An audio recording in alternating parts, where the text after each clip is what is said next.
కాకినాడ జిల్లా పెద్దాపురం నియోజకవర్గంలోని YCP incharge Dorababu ఆధ్వర్యంలో ఎస్ఐఆర్ పై బూత్ లెవెల్ ఏజెంట్ల సమావేశం జరిగింది. ఈ సమావేశంలో ముఖ్య అతిథిగా మాజీ మంత్రి దాడిశెట్టి రాజా పాల్గొన్నారు. జిల్లాలోని అన్ని నియోజకవర్గాల్లో పార్టీ నాయకులు, కార్యకర్తలతో సమావేశాలు విజయవంతంగా పూర్తయ్యాయని, రాబోయే 30 రోజుల పాటు బూత్ లెవెల్ ఏజెంట్లంతా క్షేత్రస్థాయిలోనే ఉంటూ ఓటరు లిస్టును క్షుణ్ణంగా పరిశీలిస్తారని దాడిశెట్టి రాజా అన్నారు. రాష్ట్రంలో విద్యుత్ కోతలు పెరిగాయని, ఉపాధి హామీ పథకంలో పని దినాలు గతంతో పోలిస్తే మరింతగా దిగజారిందని తెలిపారు.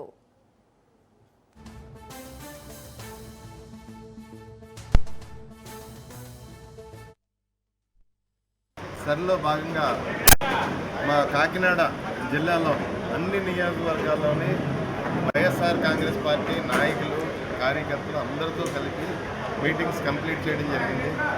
చాలా ఫ్రూట్ఫుల్గా కంప్లీట్ అయ్యే మీటింగ్స్ అన్నీ కూడా ప్రజల్లో విపరీతమైన స్పందన ఉంది. మా బిఎల్ఏలు అయితే, ముఖ్యంగా మా బిఎల్ఏలు అయితే ఖచ్చితంగా ఈ 30 రోజులు కూడా రోడ్డు మీద ఉండి పూర్తిగా కంప్లీట్గా ఓటర్ లిస్టుని అయితేనే ప్రతి విషయాన్ని జాగ్రత్తగా పరిశీలించి జాగ్రత్తగా ఉంటామని చెప్పేసి మాకు మాట ఇవ్వడం కూడా జరిగింది. అదేవిధంగా ముఖ్యంగా ఈ జిల్లాలో ఉన్న ప్రధాన సమస్యలు విద్యుత్ కోతలు అయితేనే, ఉపాధి హామీ పథకంలో కనీసం 50-60% కూడా పని దినాలు చాలా దారుణంగా కేటాయించిన పరిస్థితి ఉంది. గతంతో పోల్చుకుంటే 50-60% కూడా పని దినాలు లేవు. ప్రజలు గోల పెడుతున్నారు.